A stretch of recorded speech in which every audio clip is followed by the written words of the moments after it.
कहानी की शुरुआत एक युद्ध के मैदान से होती है, जहां एक युवा शूरवीर खून से लथपथ है, हांफते हुए मुस्कुरा रहा है।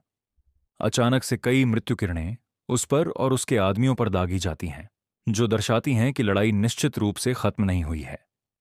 नायक विस्फोटों के बीच गर्व से खड़ा है, इस बात पर गर्व महसूस कर रहा है कि वे यहां तक पहुंचे भी।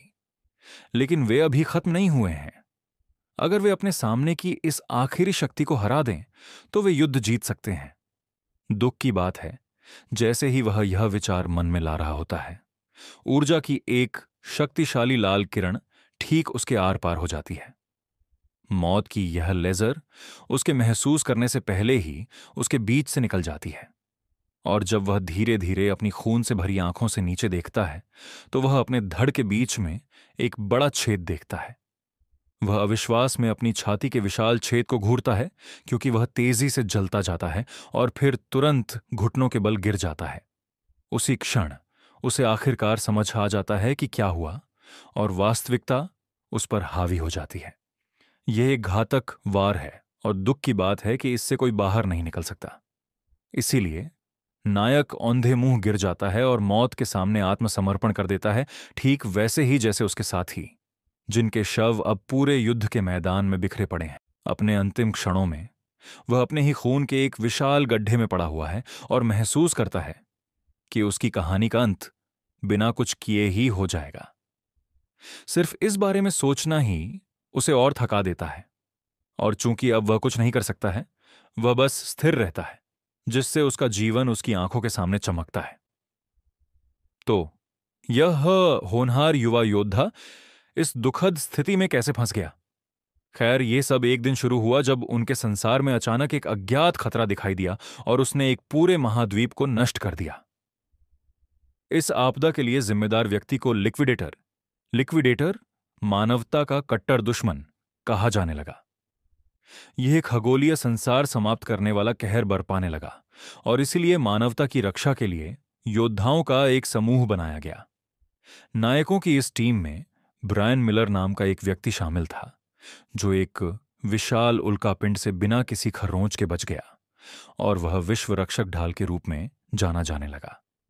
अभिभावकों की इस टीम का दूसरा सदस्य एक महान आर्शी थी, जिसके बारे में कहा जाता था कि उसके पास एक पूरे डिवीजन के बराबर शक्ति थी, और वह बेला एल्ब्राइट महान आर्शे के नाम से जानी जाती थी। इस टीम में जेकब ब्लूमफील्ड भी शामिल था, दिव्य धनुर्धर, जिसने एक ही वार में एक उच्च स्तरीय ड्रैगन को मार गिराया था।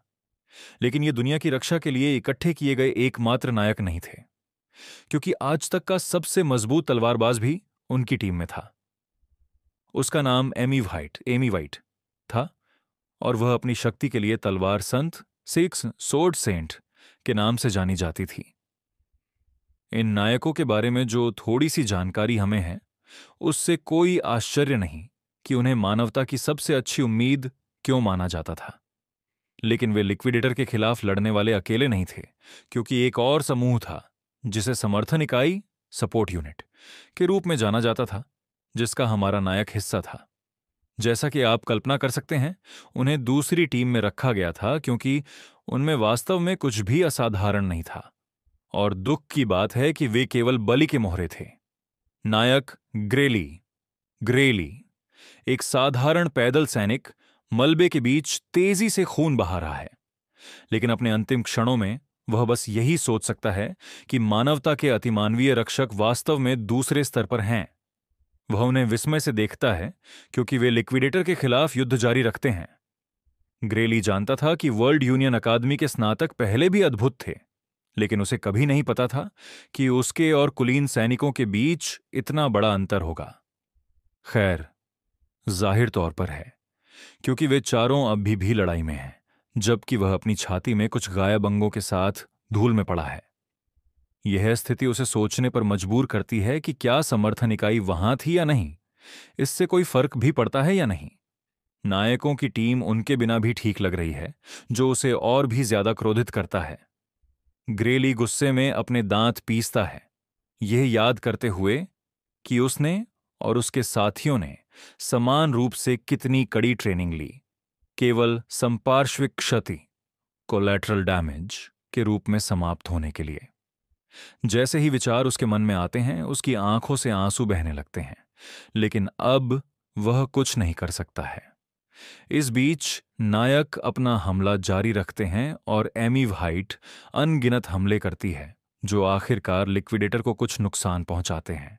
वह खगोलीय शक्ति सेलेस्टियल फोर्स वास्तव में हैरान है कि वे उसे चोट पहुंचाने में कामयाब रहे और वह इसे बिल्कुल भी अच्छी तरह से नहीं लेता है।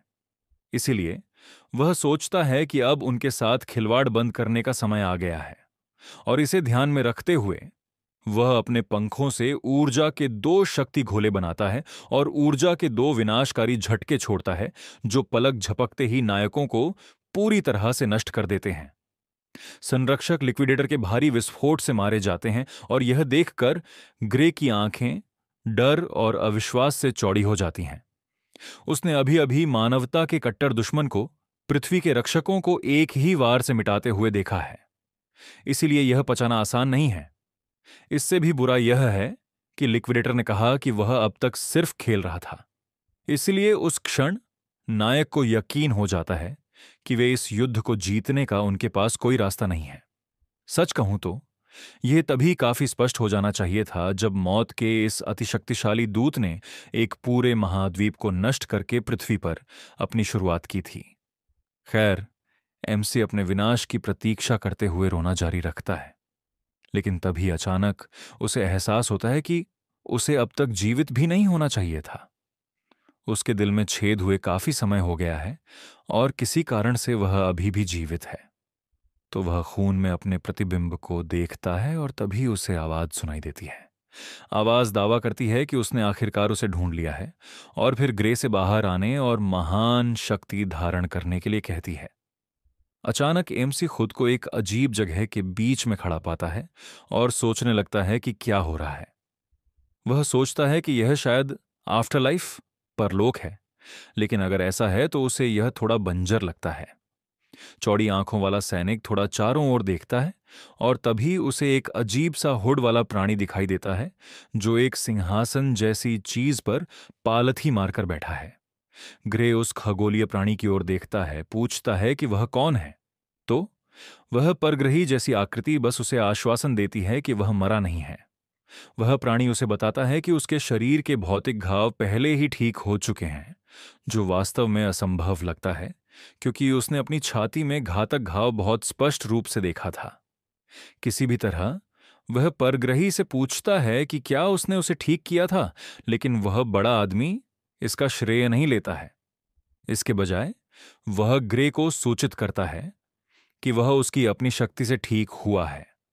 निश्चित रूप से यह सब पैदल सैनिक के लिए कोई मायने नहीं रखता है, और दुख की बात है कि यह खगोलीय प्राणी भी उसे समझा नहीं सकता है। जाहिर तौर पर यह परग्रही भी ग्रेली की वास्तविक शक्ति का ठीक से विश्लेषण करने में असमर्थ है। हालांकि वह एमसी को निश्चित रूप से यह बता सकता है कि उसकी शक्ति उस शक्ति से अधिक मजबूत है जो लिक्विडेटर के पास है, लेकिन वह तभी है जब वह इसे ठीक से नियंत्रित कर सके। इस बिंदु पर अगर मैं उसकी जगह होता तो मैं आसपास छिपे हुए कैमरे तलाशना शुरू कर देता, क्योंकि यह सब एक बड़े मजाक जैसा लगता है। लेकिन मैं एमसी नहीं हूं। तो कहानी पर वापस आते हैं। ग्रेहुड वाले प्राणी से पूछता है कि क्या इसका मतलब है कि उनके पास इस युद्ध को जीतने का मौका है। दुख की बात है, परग्रही स्वीकार करता है कि वह उस प्रश्न का उत्तर नहीं जानता है और न ही उसे बहुत उम्मीदें होंगी। हालांकि वह यह भी मानता है कि उन्हें मिलकर लिक्विडेटर से छुटकारा पाना चाहिए। जैसे ही वह यह कहता है, ग्रे को इस पर विचार करने के लिए 1 सेकंड का भी समय नहीं दिया जाता है, इससे पहले कि वह काला परग्रही उसकी छाती के आर पार एक और छेद कर देता है। ऐसा करने के बाद वह ग्रे से कहता है कि वह अब जा सकता है और उसे मदद करने के लिए अपनी शक्ति उधार देने का वादा करता है। इस बिंदु पर हम ग्रे की छाती के सामने एक घड़ी के साथ एक जादुई वृत्त को तेजी से चमकते हुए देखते हैं। इसीलिए यह काफी स्पष्ट है कि हमारे लड़के को शक्ति विभाग में एक बड़ा अपग्रेड मिला है। वह अजीब परग्रही के साथ अपनी मुलाकात के ठीक बाद युद्ध के मैदान पर जागता है और तुरंत अपने पैरों पर खड़ा हो जाता है। ग्रे अपनी तलवार उठाता है और जब वह देखता है कि वह अब पूरी तरह से एक अजीब शक्ति से घिरी हुई है, तो वह चौंक जाता है।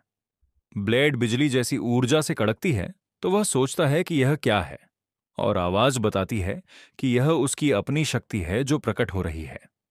जहां तक परग्रही की शक्ति की बात है, उसे नंगी आंख से नहीं देखा जा सकता है। इसीलिए वह यह बात ग्रे को समझाता है। हमारा लड़का इस नई शक्ति को लेकर उत्साहित है, खासकर इसीलिए क्योंकि उसने सचमुच अभी अभी मौत को धोखा दिया है। और चूंकि लिक्विडेटर अभी भी आसपास है, वह अपनी नई क्षमताओं को मौत के इस बेरहम दूत पर आजमाने का फैसला करता है। उस दुष्ट परग्रही को अचानक अपने ऊपर कुछ आता हुआ महसूस होता है, और जब तक वह मुड़ता है, ग्रे पहले ही उस पर पहुंच चुका होता है। हमारा लड़का अपनी भयावह तलवार से एक क्रूर वार करता है, और लिक्विडेटर उसकी उपस्थिति से लगभग भयभीत दिखाई देता है। वह दुष्ट परग्रही विश्वास नहीं कर पा रहा है कि क्या हो रहा है, क्योंकि उसे नहीं लगा था कि कोई भी शक्तिशाली विरोधी बचा होगा। वह हमारे लड़के के भीतर की शक्ति को महसूस कर सकता है, इसीलिए वह जानता है कि ग्रे कितना खतरनाक है। इसकी पुष्टि तब होती है जब नायक एक ऐसा वार करता है जिससे कुछ वास्तविक क्षति पहुंचती है, और इससे उसका आत्मविश्वास बहुत बढ़ जाता है। इसीलिए वह एक और वार के लिए टूट पड़ता है और यहां तक कि डींगेन मारने लगता है, यह महसूस करते हुए कि वह लिक्विडेटर से अधिक मजबूत है। हालांकि वह वर्ल्ड एंडर जल्दी ही ग्रे को याद दिलाता है कि उसे कम क्यों नहीं आंकना चाहिए, जैसा उसने पहले पृथ्वी के संरक्षकों के साथ किया था। लिक्विडेटर एक ही वार का उपयोग करके ग्रे को 2 हिस्सों में काट देता है। यह इतनी तेजी से होता है कि उसे तुरंत महसूस भी नहीं होता है, और जब तक हमारा लड़का नीचे देखता है, वह यह देखकर भयभीत हो जाता है कि उसके पैर अब उसके धड़ से जुड़े हुए नहीं हैं। लिक्विडेटर उस पर यही घातक वार करता है, लेकिन ग्रे की सराहना भी करता है कि वह उसे अपनी पूरी शक्ति लगाने के लिए मजबूर कर सका। जाहिर है, लिक्विडेटर को लगता है कि एमसी को आधा काटना उसे मारने के लिए काफी होगा, इसीलिए वह उड़ने की तैयारी करते हुए मुड़ जाता है। लेकिन फिर एक चौंकाने वाले मोड़ में वही ऊर्जा जिसने पहले तलवार को घेर रखा था बाहर निकलती है और फैल जाती है। ग्रे के पूरे शरीर को ढक लेती है और उसे पल भर में ठीक होने में सक्षम बनाती है। फिर तलवार अविश्वसनीय रूप से बढ़ जाती है, जब तक कि वह इतनी विशाल नहीं हो जाती कि लिक्विडेटर भी हक्का बक्का रह जाता है। वह दुष्ट परग्रही पहले से ही जानता है कि ग्रे एक विनाशकारी वार करने वाला है, इसीलिए वह जल्दी से अपनी सुरक्षा के लिए एक ढाल बनाता है, क्योंकि अब उसे यकीन भी नहीं है कि यह विरोधी इंसान भी है या नहीं। हमारा लड़का एक मेजबान और एक सहजीवी सिम्बियोट की तरह ऊर्जा के साथ घुल मिल जाता है, और अपनी आंखों में एक हत्यारे जैसी चमक के साथ वह लिक्विडेटर पर एक भयानक वार करता है। परग्रही अपनी ढाल का उपयोग करके इस हमले को रोकने में कामयाब होता है, लेकिन ग्रे को उस पर हावी होने और एक दिमाग झुका देने वाली ऊर्जा किरण से उसे नष्ट करने में ज्यादा समय नहीं लगता है। वह विस्फोट लिक्विडेटर को उड़ा देता है, और हालांकि उसके चेहरे पर कोई भाव नहीं है, लेकिन आप बता सकते हैं कि वह हमारे लड़के से सचमुच डरने लगा है। और इसीलिए लड़ाई में एक बड़ा मोड़ लेते हुए ग्रेली एक और जोरदार मुक्का मारता है, यह स्वीकार करते हुए कि वह भी अब निश्चित नहीं है कि वह इंसान है या नहीं। ग्रेली के भयंकर वार के बावजूद जब धूल हटती है, तो वह पाता है कि लिक्विडेटर अभी भी पूरी तरह से लड़ाई में है। वह इससे हैरान है और समझ नहीं पाता कि ऐसा वार सहने के बाद भी वह परग्रही कैसे जीवित है। जैसे वह स्वीकार करता है कि लिक्विडेटर की ताकत वास्तव में इस दुनिया से परे है। अब दोनों पावर हाउस एक दूसरे के सामने खड़े हैं, और मानवता का कट्टर दुश्मन अभी भी हाँफने की कोशिश कर रहा है। हां, वह अभी भी लड़ाई में है, लेकिन ग्रे क्या कर सकता है यह देखने के बाद वह यह भी निश्चित नहीं है कि हमला कैसे किया जाए। दूसरी ओर पृथ्वी का सबसे नया नायक काफी आश्वस्त महसूस कर रहा है कि वह जीत सकता है, इसीलिए वह लिक्विडेटर की परग्रही आंखों में देखता है और कसम खाता है कि वह उसे तब तक बार बार कुचलता रहेगा जब तक कि वह मर न जाए। आप उसकी आंखों के भाव से बता सकते हैं कि वह इस बारे में झांसा भी नहीं दे रहा है, और वर्ल्ड डिस्ट्रॉयर के साथ आमने सामने होने के ठीक बाद वह अपनी शक्तिशाली तलवार से एक और विनाशकारी वार करता है। लिक्विडेटर इससे बचने की कोशिश करता है, लेकिन उसे जोर से चोट लगती है और इस बार तो उसे खून भी निकलता है।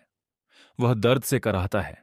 ग्रेली को एक राक्षस कहता है, लेकिन भले ही वह अभी पीड़ित है, उसका हार मानने का कोई इरादा नहीं है, और इसलिए एक बार फिर वह खिलवाड़ करना बंद करने और इस मानव नायक के खिलाफ अपनी पूरी ताकत लगाने का फैसला करता है। लिक्विडेटर खुद को ठीक करता है और अपना गुप्त हथियार सक्रिय करता है।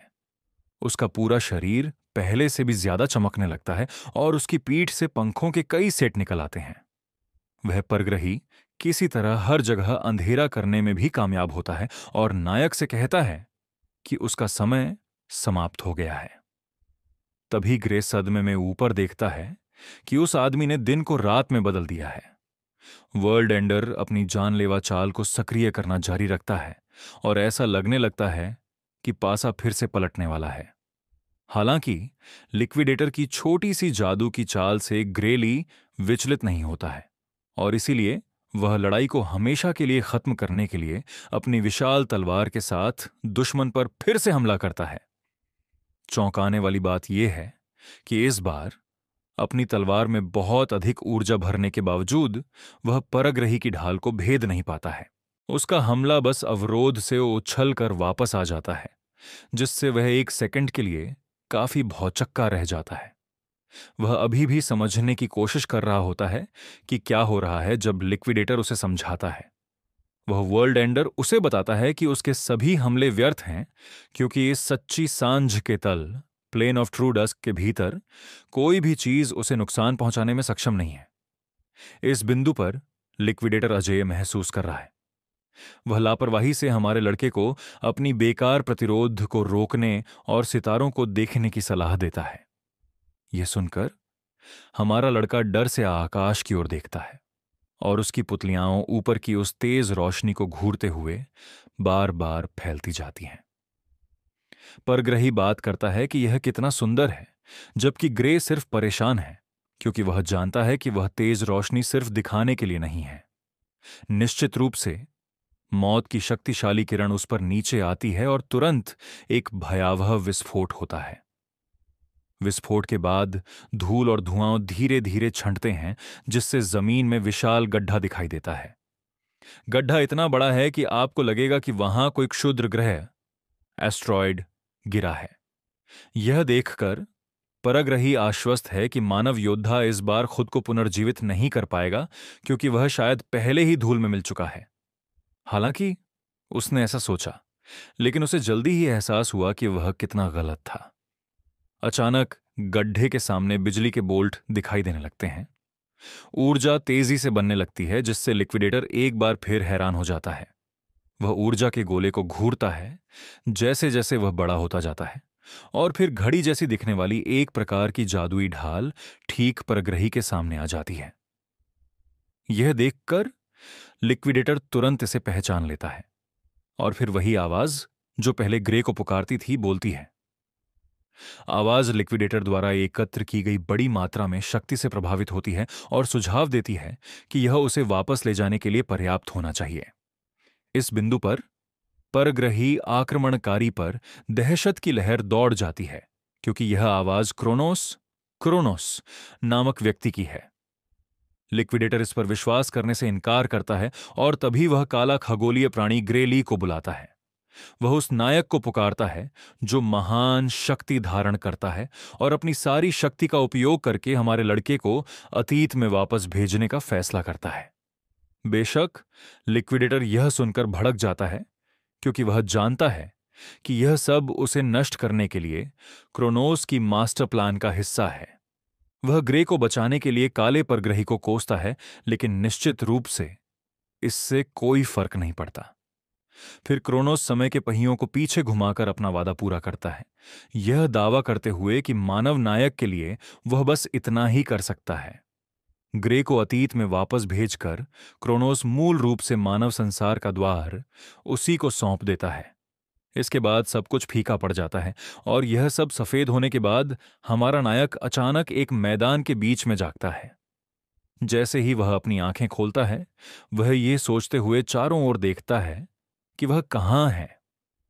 तभी वह दूरी में पहाड़ी के नीचे छोटे से गांव को देखता है और भी ज्यादा स्तब्ध हो जाता है, क्योंकि यह संयोग से उसका गृह नगर रेनाडो गांव है।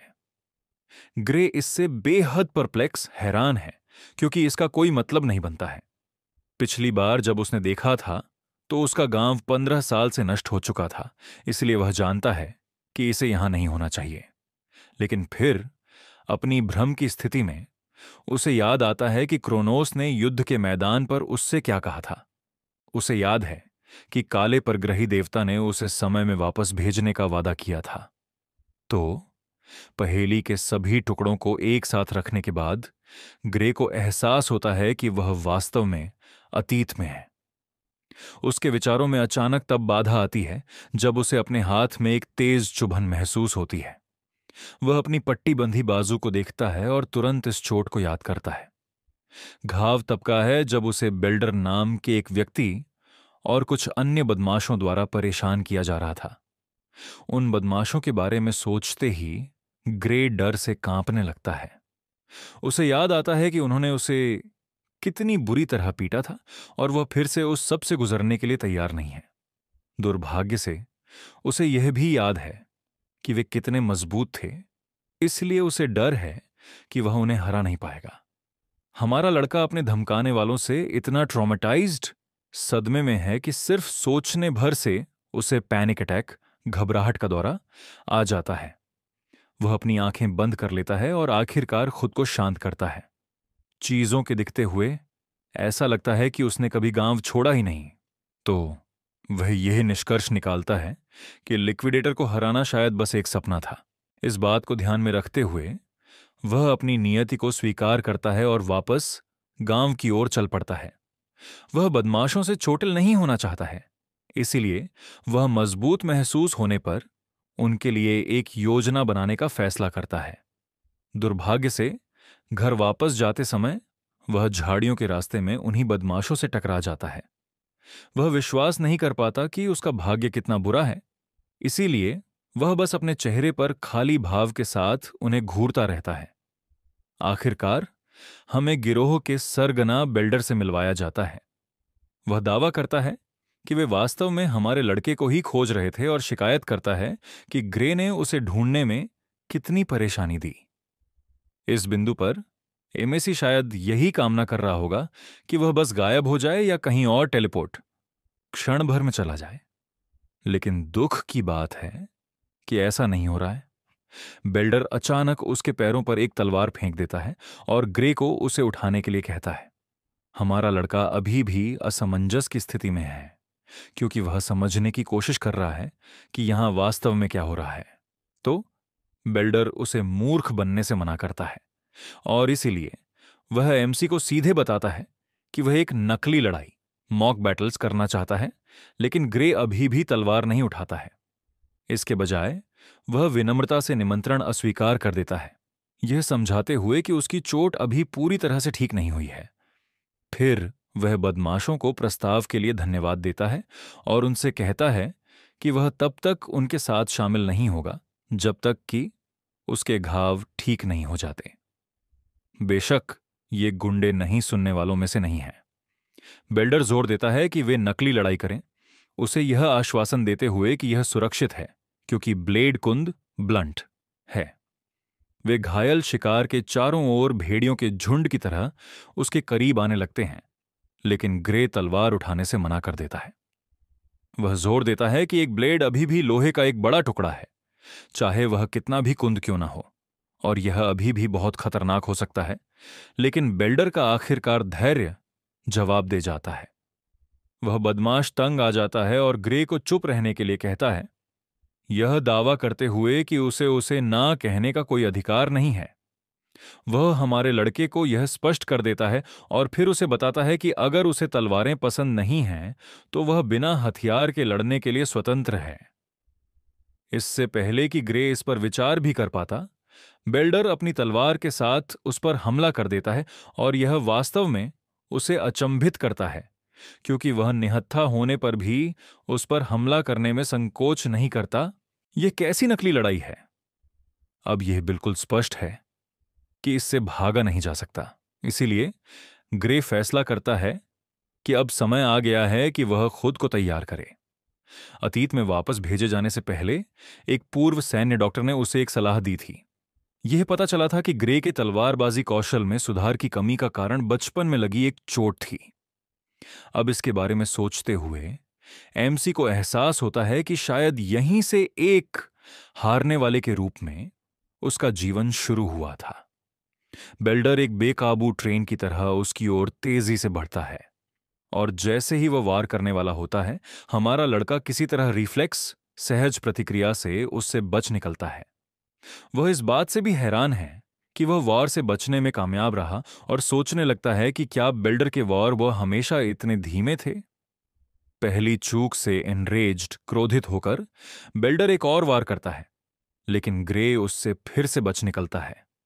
लगातार तीसरी बार वार से बचने के बाद हमारे लड़के को आखिरकार एहसास होता है कि बेल्डर धीमा नहीं है। वह बुली भी इस बात से निराश होने लगता है कि वह एक भी वार नहीं कर पा रहा है। इसीलिए वह झुंझलाहट में ग्रे को कोसता है। दुर्भाग्य से अब उसका गुस्सा भी उसकी मदद नहीं कर सकता, क्योंकि वह फिर से चूक जाता है और इसीलिए हमारे लड़के को एहसास होता है कि वास्तव में वह है जो तेज हो गया है।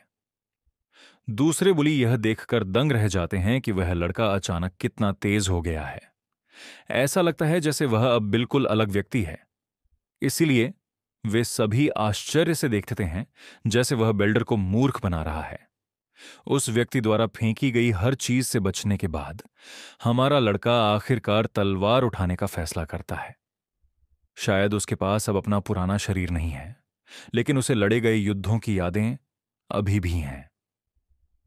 ग्रे तलवार उठाने के लिए नीचे झुकता है और बेल्डर पीछे से उस पर हमला करने का मौका लेता है।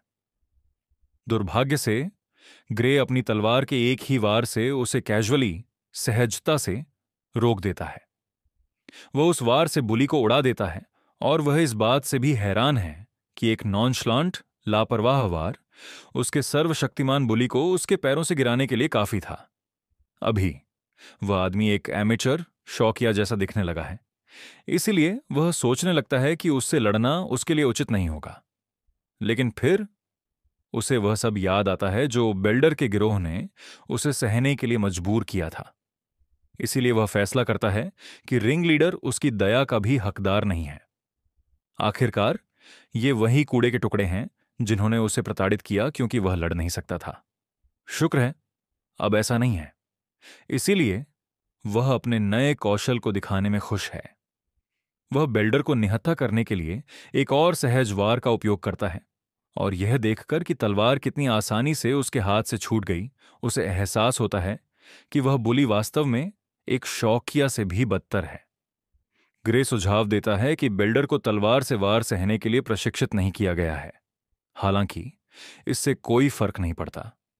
आखिरकार ये बुली वही थे जिन्होंने उसे सिखाया था कि किसी को तलवार से मारना पूरी तरह से सुरक्षित है जब तक कि उसकी ब्लेड कुंद हो गई हो। और इसीलिए हमारा लड़का तथाकथित कुंद तलवार से एक बड़ा वार करता है और यह फिर भी किसी तरह बेल्डर के शरीर को चीर देता है। उस आदमी की आंखें डर से चौड़ी हो जाती हैं, क्योंकि उसके कंधे से निकला खून उसके पूरे चेहरे पर उछल जाता है। वह घोर अविश्वास में है, लेकिन इससे भी बड़ी बात यह है कि वह गंभीर दर्द सहता है, जिससे उसे घुटनों के बल बैठना पड़ता है। बेल्डर दर्द से चिल्लाता है, जबकि ग्रेली सदमे में जम जाता है, क्योंकि वह भी जो हुआ उससे स्तब्ध है।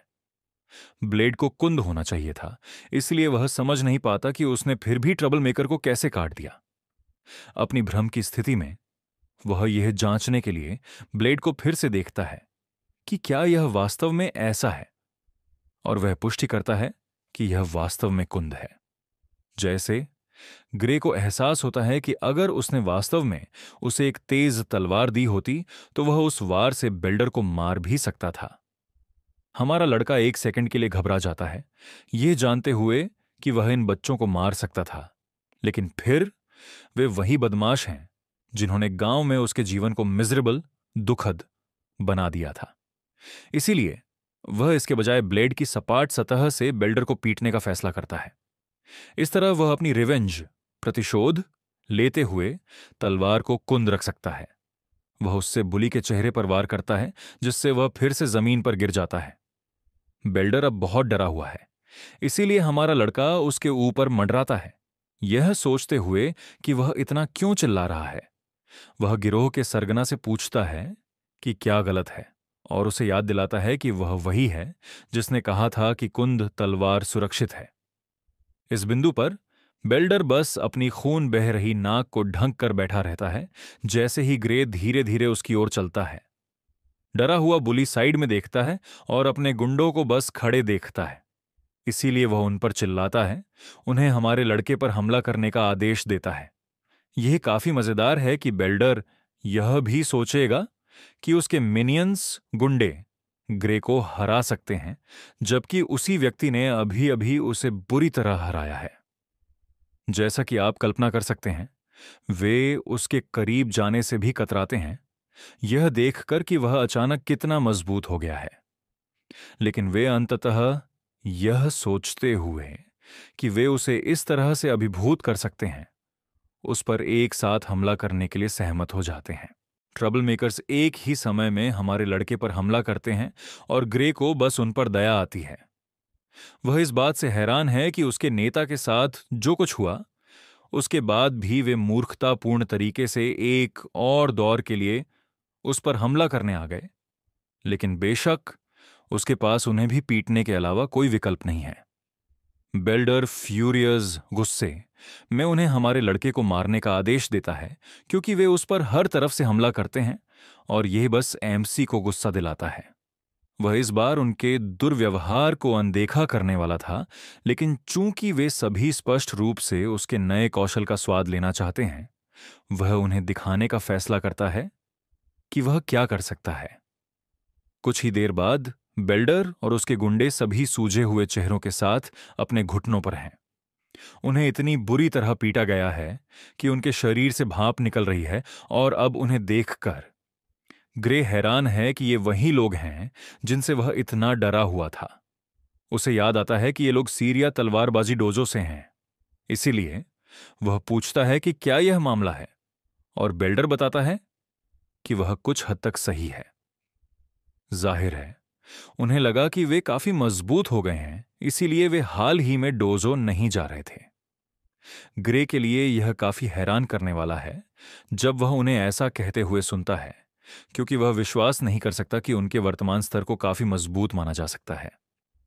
इस बात को ध्यान में रखते हुए वह सोचता है कि उसे खुद डोजो से ज्यादा उम्मीद नहीं करनी चाहिए, यह देखते हुए कि उसने किस तरह के छात्र पैदा किए।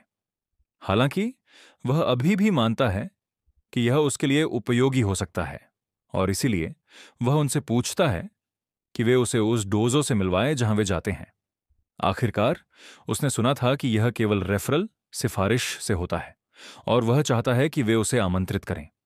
किसी कारण से बिल्डर ग्रे को अंदर लाने के लिए वास्तव में उत्साहित नहीं है, क्योंकि अगर उसने अपने मास्टर को बताया कि वह तलवार की लड़ाई हार गया तो वह बहुत शर्मिंदा होगा। वह सुझाव देता है कि हमारा लड़का उसे आमंत्रित करने के लिए किसी और को ढूंढे, लेकिन ग्रे मना किए जाने के मूड में नहीं है। इसलिए चूंकि बिल्डर शिकायत नहीं करना चाहता, वह फैसला करता है कि वे इसके बजाय अपनी नकली लड़ाई फिर से शुरू करें। इसके बाद वह कुछ कह भी पाए, इससे पहले ही वह बुली ग्रे को मिलवाने के लिए सहमत हो जाता है और अपने दोस्तों को पीछे छोड़कर डोजो की ओर दौड़ने लगता है। आखिरकार वे सब वापस गांव में होते हैं, और तभी बिल्डर आखिरकार ग्रे से पूछता है कि वह वास्तव में डोजो क्यों जाना चाहता है। जाहिर तौर पर इसी डोजो में अकादमी के लिए एक रिकमेंडेशन स्लॉट, सिफारिश की जगह है, और जब हमारा लड़का इसके बारे में पूछता है तो बिल्डर स्वीकार करता है कि उसने भी कुछ ऐसा ही सुना है।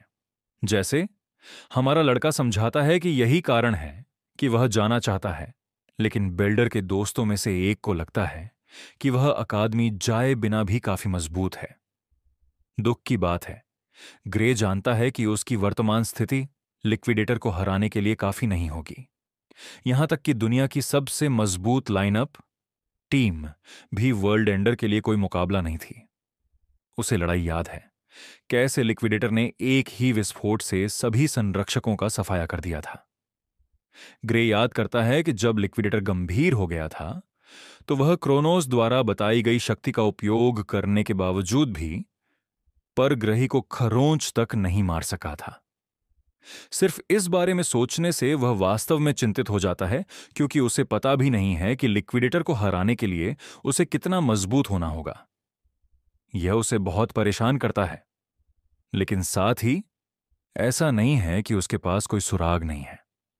उसे अंधेरी शक्ति को नियंत्रित करने में सक्षम होने की याद है, भले ही वह सिर्फ पल भर के लिए ही था। उस पल में उसने जिस पर ध्यान केंद्रित किया वह तलवार संत सोर्ड सेंट द्वारा सिखाई गई तलवारबाजी थी। ग्रे का मानना है कि लिक्विडेटर के साथ उसकी लड़ाई का परिणाम अलग हो सकता था अगर उसने तलवार संत के समान परिस्थितियों में प्रशिक्षण लेने में अधिक समय बिताया होता। नायक को एहसास होता है कि क्रोनोस ने उसे अतीत में वापस क्यों भेजा होगा। इसका यही कारण होना चाहिए। ग्रे आखिरकार डोजो मास्टर से मिलता है, लेकिन इससे पहले कि वह बिल्डर और बाकी लोगों को उनकी तकनीक का उपयोग करके एक नागरिक को परेशान करने की कोशिश करने के लिए उनकी पिटाई करने के लिए दंडित करती है। यह सीरिया तलवारबाजी डोजो इंस्ट्रक्टर प्रशिक्षक है और अभी वह वास्तव में अपने छात्रों से निराश है। बिल्डर उसे बताने की कोशिश करता है कि यह एक नकली लड़ाई थी, न कि वे ग्रे को परेशान कर रहे थे, लेकिन वह अपनी तलवार के एक ही वार से उसे कमरे के पार भेजकर तुरंत चुप करा देती है। इस बिंदु पर दूसरे कांपने लगते हैं और सीरिया बहाने बनाने के लिए उसे डांटना जारी रखती है। आखिरकार, अगर एक निहत्थे व्यक्ति को पीटना एक नकली लड़ाई है, तो उसने अभी अभी उसके साथ जो किया उसे भी वैसा ही कहा जा सकता है। और बस इस तरह सीरिया बिल्डर और उसके गिरोह को अपने डोजो से हमेशा के लिए बाहर निकाल देती है।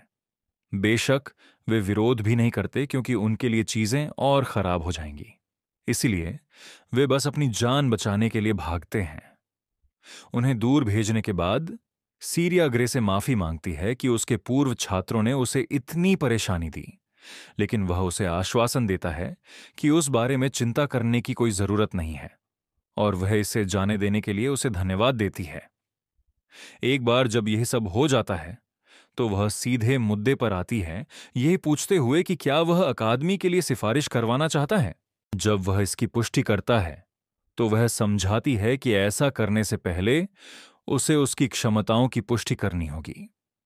ग्रे इसे पूरी तरह से समझता है, इसीलिए वह आने वाली परीक्षा के लिए खुद को तैयार करता है। सीरिया उसे बताती है कि वह पहला वार करने के लिए स्वतंत्र है, और जब भी वह तैयार हो उसे हमला करने के लिए प्रोत्साहित करती है। निश्चित रूप से नायक कई शक्तिशाली वारों के साथ बिजली की गति से उस पर टूट पड़ता है, जो वास्तव में डोजो मास्टर को आश्चर्यचकित कर देते हैं। वह बता सकती है कि उसकी तलवारबाजी उसकी उम्र के लिए काफी व्यावहारिक है, और जिस तरह से वह चल रहा है ऐसा लगता है जैसे वह पहले अनगिनत लड़ाइयों से गुजर चुका है। सीरिया एक फॉलोअप वॉर का मुकाबला करने की कोशिश करती है, लेकिन ग्रे बस नीचे खिसक जाता है और तेजी से साइड से वार करता है, जिससे वह निश्चित हो जाती है कि बिल्डर और बाकी लोग उसके सामने कुछ भी नहीं हैं। उसके लिए ग्रे की शैली ज्यादातर स्वयं सिखाई गई है, लेकिन प्रत्येक चाल के बीच में उसे तलवारबाजी की झलक मिलती है जो अकादमी में सिखाई गई थी। इसलिए वह सोचने लगती है कि क्या किसी ने वहां उसे सिखाया था। वह निश्चित रूप से जानती है कि वह बहुत प्रतिभा के साथ एक अनगढ़ हीरा, डायमंड इन द रफ है। एक छोटे लेकिन तीव्र बचाव के बाद सीरिया फैसला करती है कि चीजों को खत्म करने का समय आ गया है। इसलिए वह उसे आसानी से हराने की उम्मीद में उस पर हमला करती है, लेकिन वह उसके वार को रोक देता है, जिससे वह काफी हैरान रह जाती है। उसे यह अजीब लगता है कि वह इस तरह से उसका मुकाबला करने में सक्षम था, क्योंकि उसे उम्मीद थी कि वह आखिरकार लड़खड़ा जाएगा। दुर्भाग्य से उसके लिए ऐसा नहीं है, क्योंकि ग्रेली उसकी हर चाल का मुकाबला कर रहा है। वह सिर्फ उसके कौशल का थोड़ा परीक्षण करना चाहती थी, लेकिन अब वह खुद को अपनी पूरी ताकत से लड़ते हुए पाती है। इससे भी बुरी बात यह है कि उसे एहसास होता है कि वह वास्तव में इस समय इस बच्चे से बहुत डरी हुई है। अचानक उसकी आंखों में एक भयानक चमक आ जाती है, और सीरिया नहीं जानती कि अचानक से आ रहे इस भारीपन से कैसे निपटा जाए। ग्रे एक सेकंड के लिए उस अंधेरी ऊर्जा में उतरता है जो उसे पहली बार डोजो मास्टर को पीछे हटने के लिए मजबूर करने की अनुमति देती है। इस बीच सीरिया पीछे हटने से मना कर देती है। उसने सोचा कि उसे अभी कुछ अशुभ महसूस हुआ, लेकिन वह अब इसे देख नहीं सकती है।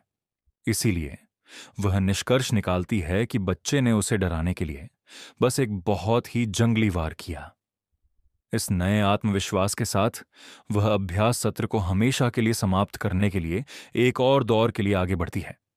जैसे ही वह सोचती है कि वह वार करने वाली है, वह यह देखकर चौंक जाती है कि उसकी तलवार कट गई है। सीरिया डर और अविश्वास में टूटी हुई तलवार को घूरती है। दूसरा आधा हिस्सा डोजो के दूसरी तरफ पड़ा है, और जो कुछ हुआ उससे हमारा लड़का भी अभिभूत है। उसने अभी अभी वही सेंसेशन, संवेदना महसूस की है जो उस समय युद्ध के मैदान पर हुई थी, जब वह अंधेरी ऊर्जा को अपने भीतर दौड़ते हुए महसूस कर सकता था। और वह हैरान है क्योंकि उसने नहीं सोचा था कि यह शक्ति अभी भी उसके पास है। जब वह अभी भी इसका पता लगाने की कोशिश कर रहा होता है, तो वह महसूस करता है कि अंधेरी ऊर्जा अचानक उसे अभिभूत कर देती है। चुभन इतनी दर्दनाक है कि वह घुटनों के बल गिर जाता है, जैसे उसे अब भी दिल का दौरा पड़ा हो। और सीरिया भी उसके बारे में चिंतित होने लगती है। अपने चेहरे पर चिंतित भाव के साथ वह उससे पूछती है कि क्या वह ठीक है, लेकिन वह जवाब भी नहीं दे पाता है, क्योंकि वह अभी भी अपने जीवन के लिए लड़ रहा है। जाहिर तौर पर उसका शरीर उस अंधेरी शक्ति को बनाए रखने में विफल रहा जिसका उसने अब भी उपयोग किया था, और इसलिए अब वह ठीक होने की कोशिश कर रहा है। कुछ सेकंड के बाद दर्द कम हो जाता है और वह अपने पैरों पर खड़ा होने में सक्षम होता है। तो वह उसे बताता है कि वह ठीक है। वह कुछ पल पहले मुश्किल से खड़ा हो पा रहा था, इसलिए उस अनुभव के बाद उसे एहसास होता है कि उसे इस शक्ति का लापरवाही से इस्तेमाल नहीं करना चाहिए। इस स्थिति से अपरिचित ग्रे सोचता है कि क्या सीरिया को अपनी शक्ति के बारे में बताना एक अच्छा विचार होगा, लेकिन उसके चेहरे पर पजल्ड, उलझन भरे और जजमेंटल निर्णायक भाव को देखने के बाद वह फैसला करता है कि परेशान न करना ही सबसे अच्छा है। भले ही वह उसे बता दे, शायद वह विश्वास नहीं करेगी, और ऐसा भी नहीं है कि वह अपनी बात को साबित करने के लिए उस शक्ति को नियंत्रित कर सकता है, इसलिए उसे बताने का कोई मतलब नहीं है। इस बात को ध्यान में रखते हुए वह एक घबराहट भरी हंसी निकालता है और दावा करता है कि वह बस बहक गया था, जिससे डोजो प्रशिक्षक अवाक और उससे बिविल्डर्ड, हैरान रह जाती है। वह अभी भी यह समझने की कोशिश कर रही है कि इस बच्चे ने एक कुंद लकड़ी की तलवार से उसकी तलवार को कैसे काट दिया। यह तार्किक रूप से असंभव है, और उसे यह भी नहीं लगता कि वह जानता है कि यह वास्तव में कितनी बड़ी बात है। तभी सीरिया उसे संदेह भरी नजरों से घूरने लगती है, और जब वह यह नोटिस करता है तो वह घबराकर पूछता है कि क्या कुछ गलत है। वह बता सकती है कि वह कुछ छिपा रहा है, और जिस लकड़ी की तलवार को उसने एक वार में काट दिया उसके बारे में बात नहीं करना चाहता। इसीलिए वह इसे जाने देती है और विषय को वापस अकादमी की सिफारिश पर बदल देती है जो उसने मांगी थी। ग्रे एक बार फिर इसकी पुष्टि करता है, यह दावा करते हुए कि उसने सुना है कि वह उसे एक सिफारिश दे सकती है। जवाब में सीरिया स्वीकार करती है कि वह वास्तव में उसे राज्य के सबसे बेहतरीन शैक्षणिक संस्थान रॉयल एकेडमी ऑफ स्वॉर्ड्समैनशिप के लिए सिफारिश दे सकती है। हालांकि वह उसे बताती है कि वह उसे वहां जाने की सिफारिश नहीं कर सकती। उसका अगला बयान हमारे लड़के के लिए एक झटका बनकर आता है जब वह उसे बताती है कि वह उस जगह के लिए उपयुक्त नहीं है। उसके ऐसा कहते ही ग्रे खुद को कोसने लगता है, यह सोचते हुए कि वह हमेशा से जानता था कि वह अभी काफी मजबूत नहीं है। आखिरकार वह आखिरी पल को छोड़कर उसके खिलाफ मुश्किल से कुछ कर पाया था। इसीलिए उसे आश्चर्य नहीं होता कि वह काफी प्रभावित नहीं हुई है। वह अभी भी खुद पर अफसोस कर रहा होता है जब वह अपना बयान पूरा करती है, उसे सूचित करती है कि जिस जगह का उसे लक्ष्य बनाना चाहिए वह वर्ल्ड यूनियन एकेडमी है। और यह मोड सुनकर उसकी आंखें लगभग बाहर निकल आती हैं। जाहिर तौर पर सीरिया नहीं चाहती कि वह राज्य के सबसे बेहतरीन संस्थान में जाए, क्योंकि उसका मानना है कि वह दुनिया के सबसे बेहतरीन संस्थान से संबंधित है। हमारा लड़का उस जगह के बारे में सोचकर ही दंग रह जाता है, क्योंकि यह वही संस्थान है जहां से तलवार, संत और अन्य नायक आए थे। उसने कभी कल्पना नहीं की थी कि उस जैसा कोई व्यक्ति वहां स्वीकार भी हो सकता है, और सीरिया उसे आश्वासन देती है कि यह असंभव नहीं है। हालांकि उसका शरीर एक तलवारबाज बनने के लिए कहीं से भी काफी फिट नहीं है, और इसीलिए अभी यह एक खिंचाव स्ट्रेच होने वाला है। रॉयल एकेडमी में उसे लगता है कि वह अपने कौशल से इसे पार कर जाएगा, लेकिन वर्ल्ड यूनियन एकेडमी में यह काम नहीं चलेगा, और इसलिए वह अपने सामने के इस युवा व्यक्ति से वास्तव में परप्लेक्स है, क्योंकि वह समझ नहीं पाती है कि कोई अपने ऐसे कमजोर शरीर के साथ ऐसे कौशल कैसे प्राप्त कर सकता है। ग्रेली जानता है कि वह सही कह रही है। उस अकादमी का हर कोई एक सच्चा राक्षस है, तो ऐसे शरीर के साथ उसके पास उनके साथ प्रतिस्पर्धा करने का कोई मौका भी नहीं है। सीरिया वह नहीं सुनती जो वह सोच रहा है, लेकिन उसके चेहरे के भाव से वह बता सकती है कि वह पहले से ही हारा हुआ महसूस कर रहा है। इसीलिए वह उससे पूछती है कि वह क्यों हार मान रहा है, जबकि प्रवेश परीक्षा में अभी भी 9 महीने बाकी हैं। इसका मतलब है कि उसके पास एक मौका है, लेकिन उसे यह भी लगता है कि 9 महीने काफी नहीं हैं, और डोजो प्रशिक्षक उससे सहमत होती है। यह वास्तव में पर्याप्त नहीं है, लेकिन वह उसे उस पर भरोसा करने के लिए प्रोत्साहित करती है। स्पष्ट रूप से सीरिया उसे अगले 9 महीनों के लिए अपना छात्र बनाना चाहती है, लेकिन उसे यह भी जानने की जरूरत है कि क्या वह इतने लंबे समय तक कष्ट सहने के लिए तैयार है। जाहिर है वह कष्ट नहीं सहना चाहता, मेरा मतलब है कोई भी नहीं चाहता, लेकिन वह जानता है कि उसे इसकी जरूरत है। इसीलिए वह अपना मन बना लेता है और सीरिया से उसे अगले 9 महीनों के लिए लेने के लिए कहता है। डोजो प्रशिक्षक यह सुनकर उत्साहित होती है, यह दावा करते हुए कि यह एक शानदार जवाब है, लेकिन खुश दिखने वाला भाव जल्दी ही एक भयानक मुस्कुराहट से बदल जाता है जो ग्रे को डरा देती है। और तभी वह फैसला करती है कि उसके नरक को शुरू करने का समय आ गया है। हमारे लड़के का गहन प्रशिक्षण पहले दिन से शुरू होता है, और उसकी शारीरिक क्षमताओं को सीमा तक धकेलने के बाद सीरिया उसे प्रोटीन से भर देती है। वह उसे तब भी प्रशिक्षण करवाती है जब वह मूड में नहीं होता है, और उसे खाने के लिए मजबूर करती है, चाहे उसे पसंद हो या ना हो। जिस दिन उसने पहली बार डोजो में कदम रखा, उस दिन से यही उसका जीवन बन जाता है। और 8 महीने बाद ग्रेली की शारीरिक बनावट पूरी तरह से बदल जाती है। उसकी सभी मांसपेशियां आखिरकार स्पष्ट हो जाती हैं, जिसमें स्पष्ट छाती और भुजाएं, उभरे हुए डेल्टॉइड्स और तराशे हुए एबीएस पेट की मांसपेशियां शामिल हैं। उसके 8 महीने का नरक वास्तव में रंग लाता है, और सीरिया यह कहते हुए प्रसन्न होती है कि वह बहुत अधिक मांसल हो गया है। वह अब इतना रिप्ड, गठीला है कि उसे लगता भी नहीं कि उसे और कुछ सिखाना बाकी है, और इसीलिए वह उसे आत्मविश्वास के साथ बाहर जाने के लिए प्रोत्साहित करती है। ग्रे यह सुनकर खुश होता है कि उसे उस पर और उन्होंने जो प्रगति की है उस पर गर्व है, लेकिन वह समझ नहीं पाता कि जब परीक्षा में अभी भी 1 महीना बाकी है तो वह उसे अभी क्यों भेज रही है। तो वह उसे समझाती है कि जिस जगह का वह आदी नहीं है वहां परीक्षा देना कितना मुश्किल हो सकता है। यही वजह है कि उसे लगता है कि जल्दी पहुंचना सबसे अच्छा है। जब वह अभी भी इसे समझने की कोशिश कर रहा होता है तो वह उसे सिक्कों का एक बैग सौंपती है, यही दावा करते हुए कि यह यात्रा के लिए और 1 महीने के भोजन के लिए पर्याप्त पैसा है। ग्रे उससे पैसे लेने में रिलक्टेंट, झिझक महसूस करता है, ये महसूस करते हुए कि परीक्षा से 1 महीना पहले जाना बहुत जल्दी है। ऐसा लगता है जैसे वह उसे अचानक गांव से बाहर निकालने की कोशिश कर रही है। और जब वह ऐसा कहता है तो वह बस हंसती है, यह महसूस करते हुए कि वह अति सोच रहा है। हमारे लड़के ने ओगरे के एक ठिकाने की अफवाहें सुनी हैं जो हाल ही में गांव के पास पाया गया था, और वह जानता है कि गांव में मुश्किल से ही कोई गार्ड है। इस बिंदु पर सीरिया घबराकर स्वीकार करती है कि उसने भी इसके बारे में सुना है, लेकिन वह उसे आश्वासन देती है कि इसका उनसे कोई लेना देना नहीं है। वह उसे समझाने की कोशिश करती है, लेकिन वह उस पर विश्वास नहीं कर रहा है। डोजो प्रशिक्षक को लगता है कि चिंता करने की कोई बात नहीं है, क्योंकि शाही राजधानी जल्द ही उनकी मदद के लिए भेजेगी। यह कहते हुए वह ग्रे को बिना किसी चिंता के परीक्षा के लिए जाने के लिए प्रोत्साहित करती है।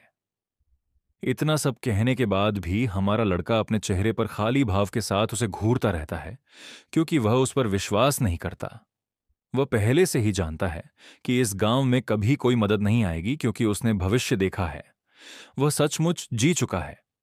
ग्रे जानता है कि गांव के नष्ट होने से ठीक पहले उसकी मास्टर की जान चली जाएगी। जाहिर तौर पर उन्होंने कहा था कि जब वह अकेले ओगरे को मारने गई थी तब वह मारी गई थी। इसीलिए वह जानता है कि अगर उसने कुछ नहीं किया तो सब कुछ कैसा होगा। हालांकि उसका जाने का कोई इरादा नहीं है, फिर भी वह उसे बताता है कि वह जा रहा है। सीरिया यह सुनकर खुश होती है और उसके परीक्षा पास करने के लिए प्रार्थना करती है। अपने छात्र को गांव छोड़ने के लिए सफलतापूर्वक मना करने के बाद सीरिया उस रात बाद में चुपके से जंगल की ओर निकल जाती है। हर जगह बिखरे खून से सने कंकाल के अवशेषों से आप बता सकते हैं कि यह कुछ खतरनाक जीवों वाला एक खतरनाक क्षेत्र है। तो दोस्तों, इसी के साथ वीडियो को बस यहीं पर एंड कर लेते हैं। मिलते हैं नेक्स्ट पार्ट में बहुत जल्द। थैंक्स फॉर वॉचिंग जिन एक्सप्लेन्स।